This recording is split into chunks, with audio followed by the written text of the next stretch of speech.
Hello. For today's lesson, I'm going to put West Side to bed.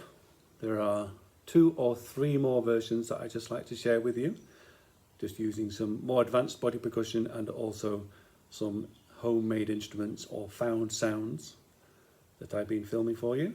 And in the second half of today's lesson, we are going to examine a new rhythm, which is a combination of 2 old friends, a combination of chicken tikka and naan bread. So I'll talk about that once we've seen what's been happening with West Side. Here is my final, and I promise this, version of West Side 4, just body percussion. Been trying to think of ways of making it a bit more challenging, and even though we all understand the rhythms really well now, it's nice to push ourselves into new directions.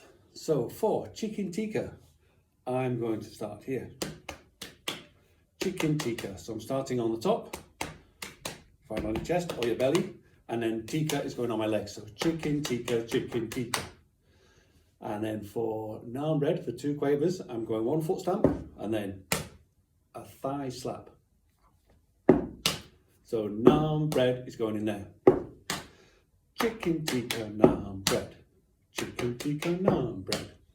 And then for rice, I'm just going to clap my hands. Okay. And I'm going to see if I can still maintain loud dynamics, even though my leg's going to hurt, other way around, and the quiet dynamics with that. Okay, here comes West Side all the way through, top to bottom. Good luck if you're trying this one as well. I'll be very impressed if you can get through it. Okay, off I go.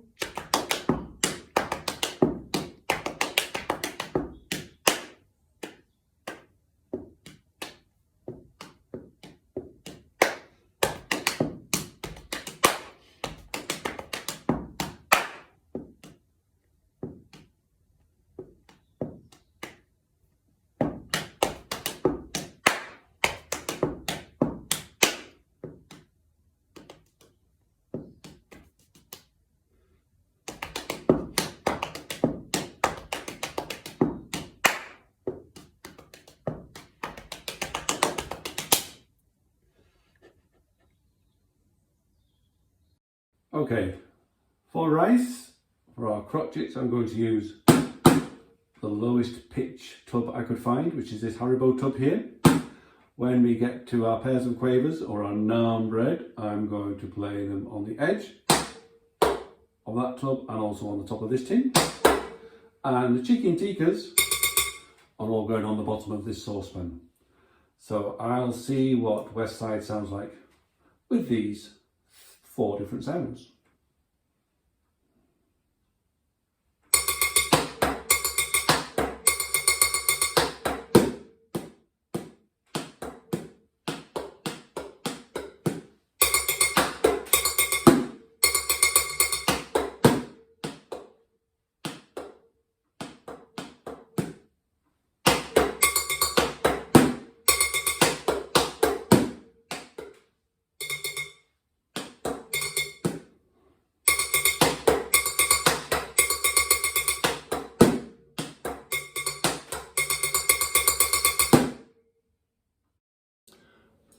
For our final combination for West Side, I've now got 3 different sounds where I'm going to play chicken tikka. So I'm going to go chicken tikka for each of the semi-quavers.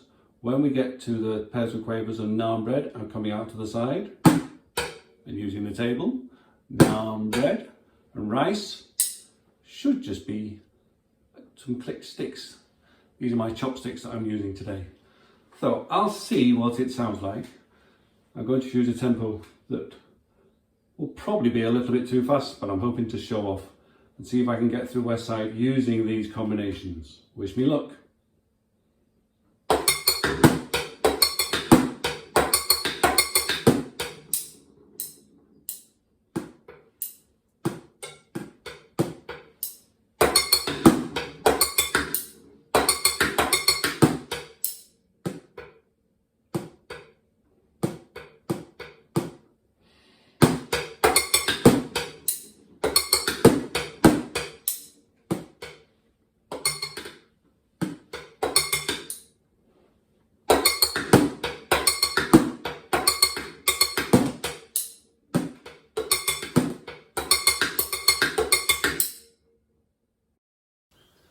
So for our new rhythm, the mystery rhythm, this is what happens when we take the first two notes from Chicken Tikka, which is going to be two semiquavers, and then add them to the second half of a naan bread, or one quaver. So you could just say the word chicken bread, if you imagine what that might sound like. So when we get two semiquavers followed by a quaver, looks a little bit like this, and I'm going to say the word Popadom. Now it's worth bearing in mind that we've got short notes and long notes when we look at these. So when we have our semiquavers on Chicken Tikka, they are short sounds, the shortest sounds we've met, and naan bread is slightly longer. And if we had rice, that would be longer still. And when we use percussion sounds, they tend to be quite short sounding things. So a popadom, if we click our sticks, they all sound the same length. So I want to talk to you a little bit about Morse code. Here's an example of what Morse code sounds like. And Morse code is a way of showing different letters of the alphabet using short sounds and long sounds, dots and dashes. So you get different combinations of short sounds and long sounds, and then that can be translated from a code into something that people might understand.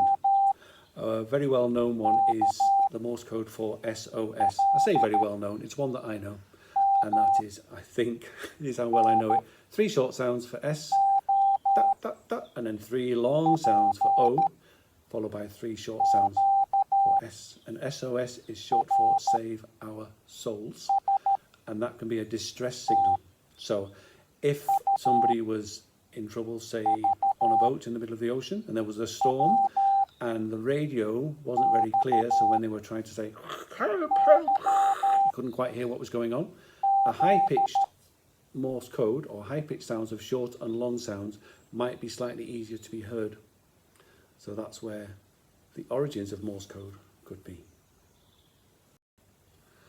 Now, if we thought about the Morse code for the letter M, it would look a bit like this. And for M, we've got 2 long sounds, a little bit like the 2 points that you get on top of the letter M. Boop, boop. Whereas if we looked at the Morse code for the letter H, that would be 4 short sounds.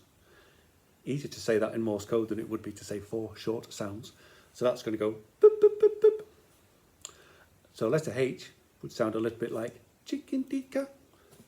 And the M, naan bread, slightly longer.